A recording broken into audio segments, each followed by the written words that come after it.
Another day, another video. Welcome back to the channel, everybody. Today we are watching Prison Break. This is the 17th episode of the second season. Hope you guys have been enjoying it so far. If you liked today's full episode, it is available for free in a link in the description below. Just click on it, put the password in, and enjoy. Speaking about links in the description, we are now running our most likely to dislike characters of season 2. Takes 30 seconds, and your results from mine will be shown in the final episode of this season. Cannot wait to see you guys pick. So obviously coming into this episode, quite a lot of crazy stuff was happening. You know, we have to talk about the main talking point at the last, and that was the death of Haywire. Yes, did Mahones kill him? No, but was he kind of helpful in the death of him? Yeah, possibly. Do you know what I mean? Like, Bellic managed to track him down. You know, he's using his resources really well. He's followed up on a lead. He's gone and spoke to a woman. He knows that Haywire doesn't like public places and crowded, and he likes to be a loner and be isolated. And, you know, he heard that somebody got beaten up and killed, and he's gone and found her. She's spoken to him. He's pretended to Brad Bellic, FBI, you know, whatever, you know what I mean?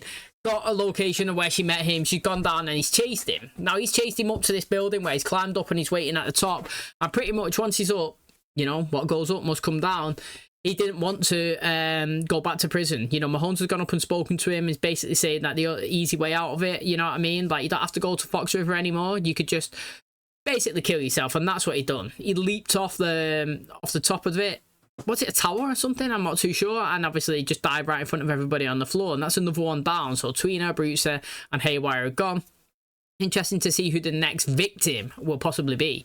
Now, obviously, talking about victims, you know, Teabag, he's actually had a sit-down meal, so to speak, with one of Susan's friends, and then she's ended up inviting everybody to the book club to his house. She said, look, mate, you know, you're so lovely today. We can't wait to meet you. I'm going to bring everybody around this Friday. You know, book club's here. Now, he's like, mate, I can't be doing this. You know, he's agreed to it, but when the door was shut, he said, we're moving. Too many people, too many eyes, get in the car, and they've gone. So I don't know what he's going to do with them. They obviously don't love him. They don't want to be with him, but he's trying to force them right now. So I'm interested to see what's going on. And then, obviously, if we finish off with Michael Lincoln, Killerman, and Sarah, they tried to extract whatever it was in the lockbox that her dad had in the cigar club. They got to it right at the very end of the episode. Killerman offered to go inside because he's not really a wanted man. His face is not plastered all over the news, but they don't really trust him, did they? You know, we've seen him on the phone kind of all episode to the president. Turns out that it wasn't the president, it was Kim using a voice recorder. He actually figured it out. All episode I was trying to twist and turn what side would he possibly be on, but I think that he's on Michael's side now. I think he was considering joining her side, but when he figured out it wasn't her and it was Kim just taking the mick out of him, then now he's back on taking down the company. And like I said, even though Michael and Sarah rejected him, they did decided to go in themselves, and that's how the episode ended. So hopefully today we can see what's inside that lockbox, and I can't wait to figure out what it actually is. If you do enjoy today's episode, please smash the like, really helps out. Subscribe if you're new, and as always, let's jump into today's episode.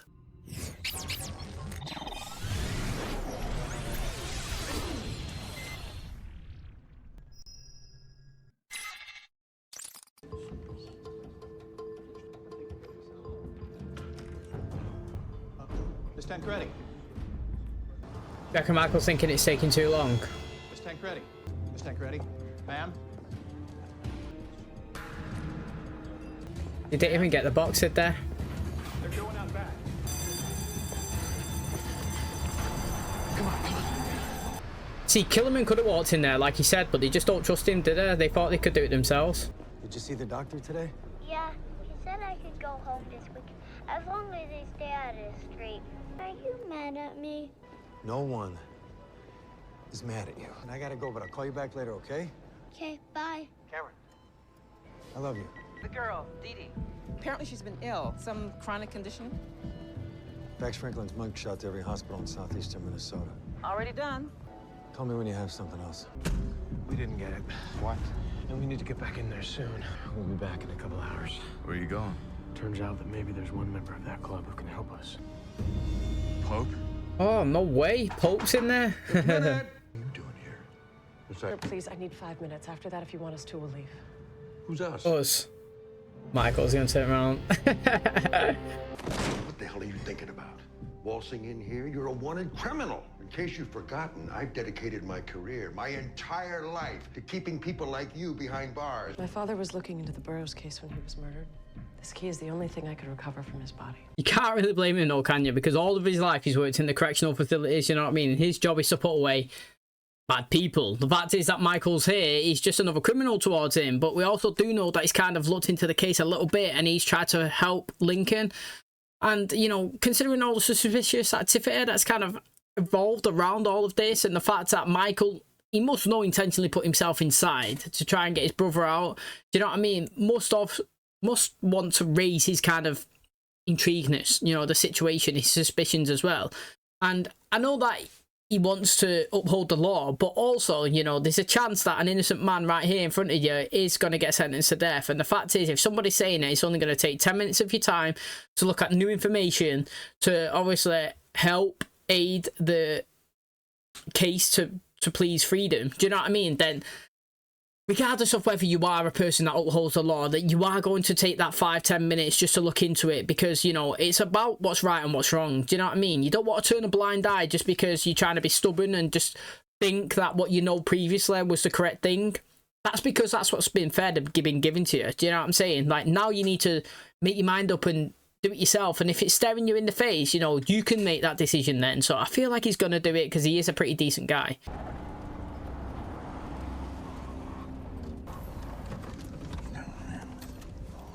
It's his old place.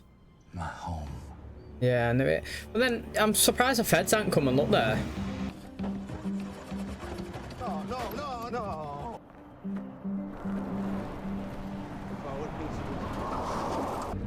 It's a cop. Bueno, cadena aquí. ¿Qué tan cerca estás? Estamos como 20 millas por ahí. De acuerdo. Bueno. He's in a tough position now. Look, he's putting his hat on. Right. I have no idea what he's just said. The fact is, when they speak in Spanish on this show, they don't actually give you any subtitles. And when you press the subtitles, it only comes up when the English speaks. So I'm not too sure what that conversation is. He's either a police officer or he works in enforcement. I don't know. Looks like he's got, well, radio in it. He's talking. Sucre looks a bit suspicious, put his hat on.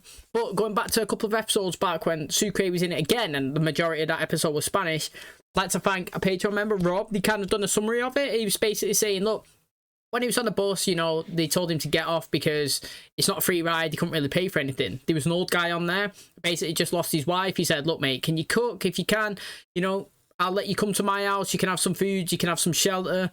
And that's what they've done. They've gone over there. He cooked. During the conversation, the guy was like, look, you know, my wife's just passed away.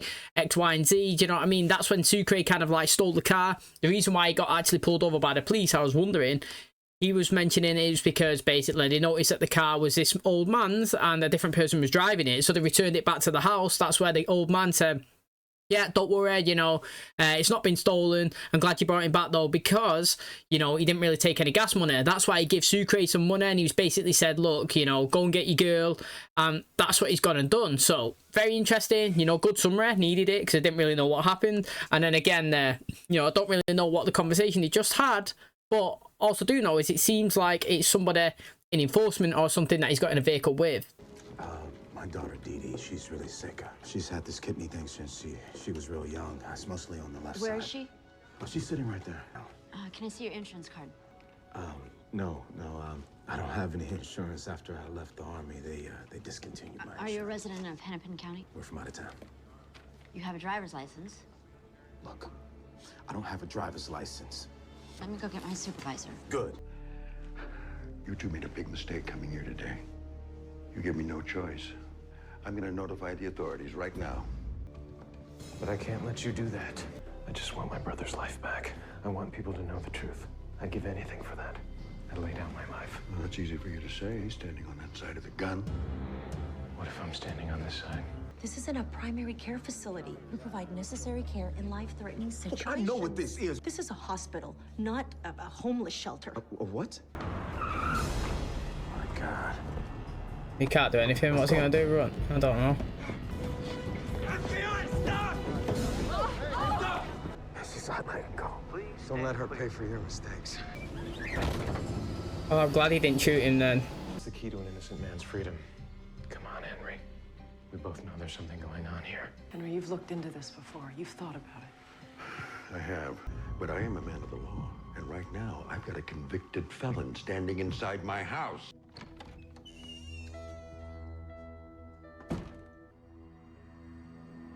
Dummy grease monkey. You don't deserve minimum wage. There ain't no man deserves more pennies on the dollar per hour than they got IQ points. Teddy. 10 synonyms. Pick a word. Destroy. Annul, mutilate, liquidate, extirpate, extinguish. Whoa, did you see that? Stupid my pal. My boy's gonna be president. How come you ain't studying? I'm tired. Because I feel like a circus freak. It's in your own best interest that you're gonna be president someday. What are you gonna do with us? He's literally zoned out. He's having flashbacks in her. Evan said you loved her. Stedman was a deranged man that lived in a locked box. You don't love someone that loves power more than life. One way or another, you and I, we die. And I take as many of them with me as I can. At a Democratic fundraiser in Milwaukee Mr. Kemp, last night, Sarah Tancredi surfaced in Chicago. She was spotted at the Corona de Oro Club about an hour ago. Her father was a member. He kept a private humidor there. Hey, ¿tienes tu pistola? Claro. La pueden necesitar. Aquí está el muchacho que están buscando. What would the odds be that he's just walked in there, yeah, and the guy's got a fax or whatever it is of Sucre's face to say he was a criminal? Maybe it was the cameras that detected it when he walked in, that's why they printed it off and ran over. But I'm assuming that they're at the airport. It looks like the guy is a pilot. I said that I thought he worked in law enforcement, but it was a pilot. And he's hopefully here to get Maricruz. Every location that he's been to so far, he's not managed to grab her, not managed to speak to her. It's always a sister or Hector or something. We've seen him deal with him last time, so I'm excited for today's episode. Do you know what I mean? I'm excited to see the embrace. Hopefully it is them. And, you know, let's hope that they don't get on the run consistently here in Mexico, because I would have thought when he crossed the border he would have been free, but doesn't seem that way so far. I don't mean to burst your bubble, but he's not gonna show. Makes you think that she's never told her that he's actually been there. He's turned up every time. We gotta run.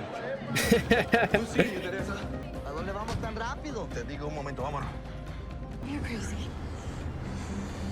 How did they know? This is an extension of trust, this, isn't it? It's the only bit that they have for hopeful. About what's in the box? No. But it's all we've got. First week in Fox River, you promised me if you ever got out of there, you'd take me to dinner.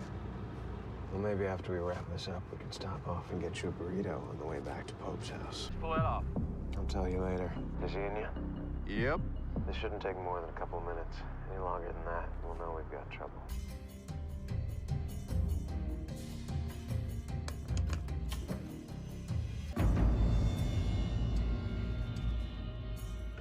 Excuse me, you mind if I borrow your computer for a moment? No problem. Or your computer. I would never let anybody. What are you doing? Nothing is gonna happen to them, Susan. Oh. Susie Q, do you think I'd bring you here to so sacred a place to me as this if I meant you ill? Look at me! I am the last in the line of Bagwells, the tail end of a corrupted breed. The earth, thank God, shall see no more of our generations. I cannot procreate, Susan. No more Bagwells shall roam this planet, not with that vile blood in their veins. I will love them. I will love you. I will take communion, be baptized under a truer life. All I ask is that you love me back. Just a little. Thank you. See, this was the Vampire Diaries or the originals. I'd just be like, go after them, just kill them all, turn them. But obviously here, it's lives at stake in it, and you know, you got to try and assess it. Like, I think that he hardcore really does love them. You know what I mean? Like, he's willing to go through all of this mad stuff, and even kind of acknowledges that they don't really like him right now in that conversation that he was just having there. And he was like, look, mate, the Bagwells were shocking people, and I'm the last of them, and you guys are great, and I want to be with you, and I want to obviously change the way I am, and I want to give a positive upbringing on your kids, but I don't want you to love me today or tomorrow, but I just want that one day that you think that we could be a family. And she's obviously said no. Now, he's feeling predictable. I have no idea. We've seen him kill a few people. We know that he's killed 6 before. Then, obviously, he's come out. He's killed a doctor and that. And I just don't know what their fate's going to be. I think, luckily for them, how much he actually loves them, he might just beat them up and let them go. But I'm not too sure. Do you know what I mean? And that's not lucky getting beaten up, but it's better than death that we've seen him give out. Do you know what I mean? So this will be an interesting one with him. You know what I mean? He does seem to love them, and like his hardcore love, because it's not being reciprocated back, could push him over the edge to do something extreme, or it could work in the opposite way where he like decides, right, sack it. Do you know what I mean? I've tried it and I'm gonna go, but I don't know, man.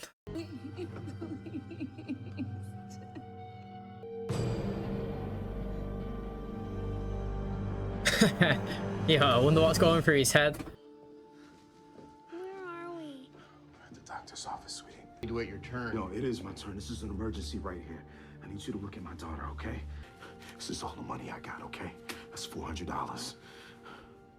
She has a kidney disease. Normally we have it under control, but I don't like what I'm seeing right now. Her stomach hurts, okay? And she's always hot. Okay, he just wants to take a good look at you, okay? What's happening? We got company. Hello, Henry. Didn't know you were a cigar man. Who are you? A friend. You know that guy? Yeah. Looks like the lifestyle's treating you well. You don't mind if I ask you to empty your pockets? As a matter of fact, I do. Unless you'd like to cause serious trouble for yourself and your family, I advise you to hand over whatever it is you found. That's it. Had to be done. Well done, Lincoln. There you go.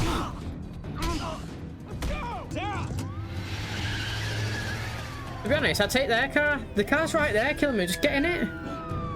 Ah, well, they just got in that car there. I'm glad that Kim got a beat down. He does my head in. I don't understand. We got a call. Someone said there's a hostage situation here. Oh, he done the right thing there. To be fair, I said that, you know, I wouldn't be bothered if he killed him, but he done the right thing. He obviously hardcore loved her, innit? It's pretty upsetting for him, but it was never going to work. County dialysis clinic a few blocks away. But we're going to have to place a catheter in her neck. I'm doing the best I can here, but you gotta understand something. Your daughter is sick. Now, this may look like a desperate measure because it is. Know what to do, man. Do you know what I mean? He's on the run and she's really, really ill. I can't do this. I made a deal with Pope. Turned myself in. What? We don't even know what this thing is. What's the holdup? Your brother's right. I wouldn't count on the courts to show you any leniency in this. I listened to this. You have something here. There's gonna be a lot of people who wish you didn't, but you do. Listen, Henry. I'd go now if I were you. I'm gonna go in a little bit, okay? Don't know what to do, man. I feel like he's got to hand himself in. But you know what? He's acting really well. You see the actual tears coming out of his eyes. It's decent acting, that. It's Benjamin, Miles, Franklin, and I want to turn myself in. My little daughter, she needs her mother. What if I got something you need? Do you reckon he's going to go and try and kill him? Because that's his orders, isn't it, really? But he did kill that guy that hit his son. Wife was released an hour ago. She'll be here soon. Just hold up your end of the deal. I'll get you Schofield. Oh, is that what it is? You ready? Let's do it. We're going to get it next episode, aren't we? Although Mahones hasn't killed C-Note here, he's actually going to try and use him to get to Michael, which is interesting. But again, you know, C-Note just said that he'll get him Schofield. But the thing is, yeah, he was going to go to Panama. But then Michael, in a conversation with Mahones when he had him locked in the cage, you know, he actually learned that he knew that that was his destination. So I would have changed that on the fly, me, straight away. Do you know what I mean? Like, if I was him and I was in that cage and I heard that Mahones knew that I was going to go to Panama, then I would never be going there. You know what I'm saying? So, like, it's been a long time since Michael has been with C-Note, and I think that total plans and everything has changed. Destination, intentions, locations, all of it. You know, if you've seen today's episode, they've just turned up here to the cigar club, used Pope to help get, obviously, this pen drive. And it's interesting because, obviously, when they first got to Pope in today's episode, he didn't really want to help them. You know, he's a guy of the law, you know what I mean? The right and what's wrong, and he's willing to report Michael. But this whole time as well that I said, you know what I mean? If you've actually looked into it a little bit, you'd know that all these disappearances, all these people that are dying, you know, it raises suspicion. Even Michael said that today, and I think they might have even said that in his little news report as well, you know, that everything that's kind of surrounding the Burroughs situation, it's suspicious. It just is. Just look at all of the disappearances. And he was saying he's tried to look into it once before, Pope, because he has done, and he's tried to push it, and, you know, they've tried to go to Sarah's dad and all of this stuff, and it's always been knocked back. But that's because he's done the best that he could have done in that position of power at the time. You know what I mean? He's saying, I'm just a warden of Fox River. I couldn't go higher up. I can't do anything. I can ask, I can request, but I can't really change anything. Do you know what I mean? It's higher powers.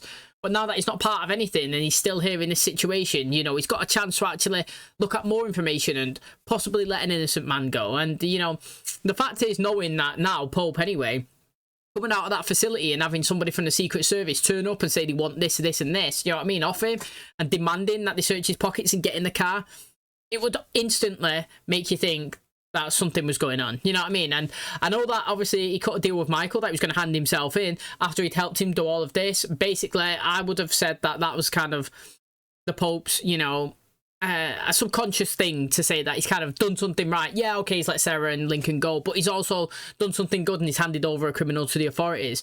But then he's been put in these situations, he's listened to the tape, he knows what's going on, and he's actually said, look, mate, the fact that you had the intention to actually come with me after all of this, I'm going to let you go. I'm going to give you 10 seconds, going to close my eyes, pretend you was never here, do you know what I mean? And when I open them, you better be gone. That's basically what he done, wasn't it? So I'm glad that he's actually come in and helped them. I actually thought he was a decent character last season, especially a person that was running a prison. You always expect them to be proper assholes, don't you? Well, I do anyway. And like power hungry. Kind of like a Bellic, if I'm being totally honest, but he wasn't. He was a decent one, and we're not really seeing much of this one this season, but we've been told that he's stamping down on everything, he's not giving favours, which makes it sound like he's even more ruthless than, obviously, Warden Pope. So, I would like to see more inside of Fox River and everything that's going on, but in terms of them, help Michael, they got the tape, they sat here, they're listening to it at the end. I knew that it was going to tease us, we have to wait till next episode. Lucky for me, I could just dive in and watch it, but when this was released and you had to wait weekly, that would have stressed me out. But I'm assuming that this is a telephone conversation that they was kind of having. Do you remember when they said that it was from 9/11 and from the 3 months, like the comms, and somebody picked it up and he extracted it? I'm assuming this is going to be it. But like I said, this pen stick is not it's what they need, but they can't just rely on this one pen stick. For example, if I had it now, it'd be on this computer, it'd be on my laptop. Try and get it on my phone. I post it on social media. I put it on somebody else's computer. The fact is, you can't have one copy. Soon as that, like, they could get in a fight with Kim and they could hit it, damage it, twist it, bend it, break it, whatever. How are you getting inside? Are you recovering it? Do you know what I mean? Like, it needs to be duplicated multiple times just so they know that they're safe and they've got it as backup when they need to go forward. But again, I feel like it's going to be a stressful show where that their innocence is never going to be proven. That's what I think. That's what I'm going to say, because it's obviously called Prison Break, got like 5 seasons. I'm going to say that they're never going to be successful in proving their innocence. Okay, that is going to wrap up today's episode. Thanks so much for checking out our channel today. Hopefully, guys, enjoyed it. If you're not yet voted for your most likely to dislike characters, please do. Take 30 seconds. Votes are open. Links in the description. And yours up to mine will be shown in the final episode of the season, as well as link in the description to vote for your favourite seasons of the show. 3 votes are allowed. Just get going. That'll be done in the final season of the entire show. And now, you know, today's episode, we have Bagwell. Obviously, he was taking the family to his old childhood home. He thought this would be a place where they could start fresh, brand new, you know what I mean? And he could have some loving memories there, because he's actually had some traumatic ones if you look at the flashbacks that he had and his dad taking advantage of him and stuff like that. Now, she turned around and said that she could never love him. You know what I mean? He said that, look, I hate the Bagwell. Basically, he was basically saying that his family and are a cancer, pretty much, and like the world would be better off without the Bagwells. He's the last of the line, and he can't have kids himself, but what he wants to do is he sees her kids as his salvation, something that he could change and benefit the world with. You know, his name will die with him, but he can release, you know, his goodness out into the world through her children. And he's not asking her to love him right now, and, you know, maybe not in a couple of days, but what he is saying is, I hardcore love you and the children, and basically, you know, I just want that little glimmer of hope, you know, that what if, that maybe, that future, you know what I mean? You can maybe return that to me. Now, she's actually turned around straight up to his face and said, no, I can't do that. Which I thought would have been a mistake, to be honest. I was saying that you've got to play along with it. Even if it's not what you want, even if it's not your intention, you know what I mean? 2 weeks, 3 weeks, 2 years, 2 months, whatever's down the line. When you get that little time to escape, you can go for it. But right now, reading the situation, everything that's going on, you need to just play along, but she didn't. And obviously he locked him in a room, and I was saying, mate, I wouldn't be surprised if he goes in and kills them. Like I said, if I was watching the Vampire Diaries or the originals, I'd be all for it. You know, it's different, supernatural. I love it when they done it. But here, he locked him up. He was contemplating killing him. He was sat there, his head was going, he was looking at the axe. I was thinking, ooh, what's about to happen? Later on in the episode, cops turned up, opened it up. They're inside. Yes, obviously he's locked him up. He's just got off. He's drove off. We've seen him at the side of the road. He's crying. Obviously he's devastated. He's poured his love out to this family, and obviously they've rejected it. Don't really blame them, to be honest. I ain't got nothing really bad to say about him. Don't think them have done anything wrong. They've tried to hide away from somebody that known is a mass killer. You know what I mean? A multi-murderer, whatever you want to call it. and he's found them. They've done everything they can to stay alive, and yeah, they said that they don't want to be with him. Can't really blame it. I've got to say fair play to him, big progression, you know what I mean? His love must burn strong, because obviously he's not took them out when we've seen him take others, and he's crying at the side of the road while the police has actually got them. And the interesting thing is, I believe that Bagwell would have been the one that's called that call in as well to help them. He just needed to get himself a bit of time before he could get away. We'll end on seeing, you know, he's had to cut a deal. His daughter's dying, you know, she needs a medicine, she needs hospitality. He can't provide it. He's cut a deal with MAHONES. I'll give you Michael, but also I want you to make sure that my wife, my kid, they're all safe, charges dropped, jobs are good, and I'll have myself in, which actually happened. Now, interestingly, you know, in the UK, we pay for our healthcare through our wages. So let's just say you get paid £1,000 a month, yeah? Like 5% of that will go to the national health. So if you're ever sick, yeah, you could just go in and get treated, no problem. Jobs are good in. I've already paid for it. For me, I've been working since I was 18. I've never been to the doctors, and I've actually never been to the hospital. Touch wood. So I paid in all my life, and I've never actually used this service. But when I get older, I'm assuming that I'm going to obviously get a little bit sick, and I'll need it one day, and I'll never have to go in, and I never have to show an ID card, and I never have to pay insurance, and I never have to do this and that. The expenses in the American system are crazy, you know what I mean? Like, I understand, well, for me anyway, if I could choose to grow up, I would love to maybe grow up in the American education system, just the schools, the, you know, everything that goes around with it. I just feel like my school system, personally, for me, was shit. Just terrible, you know. It was just, I had shocking teachers, shocking school. It was crap, you know. It was like 1950s, like, no technology. Mate, when I was in school, we still had chalkboards. And I'm not even that old, but that's how shit my school was, you know what I mean? Like, for an overhead projector, we had to wheel this thing in. And I had, like, a light, and you had to put, like, a laminate on and write, and it scrolls on the screen. Do you know what I mean? Like, that's how terrible my education was. And every time I watch like a TV show and something like that, and I see the American side, I'm like, yo, that is sick. And do you not go to school till like 18? Ours is like 16. So I just feel like there's lots of positives to the American side, but the healthcare system is massively a negative. And I don't understand anybody that could ever try and challenge the UK in terms of healthcare by saying that paying for it when you need it is much better than paying for it out your wages without needing it. Because my god, mate, calling an ambulance, is that not like $1,000 for you guys? I could do it unlimited daily, just ring, and it cost me nothing. Do you know what I'm saying? So like in here, because he hasn't got insurance, because he can't show his ID card, because he can't pay anybody, because obviously, well, yeah, he's on the run, but he hasn't got all these resources, he has to hand himself in. Where if it was beforehand, and he paid for it and it was all covered, he could just get the prescription. He could just turn up, say this, go to his doctor, jobs are good in. Wouldn't have to go hardcore as he did. So he's had to make a big play. He's handed himself in, and now obviously he's going to work hand in hand with MAHONES, with Bellic as well. You know, his squad's kind of growing to try and bring Michael in. So very interesting. Hope you guys enjoyed today's episode. If you did, please smash the like, really helps out. Subscribe if you do. And as always, I'll catch you in the next one. Cheers, guys.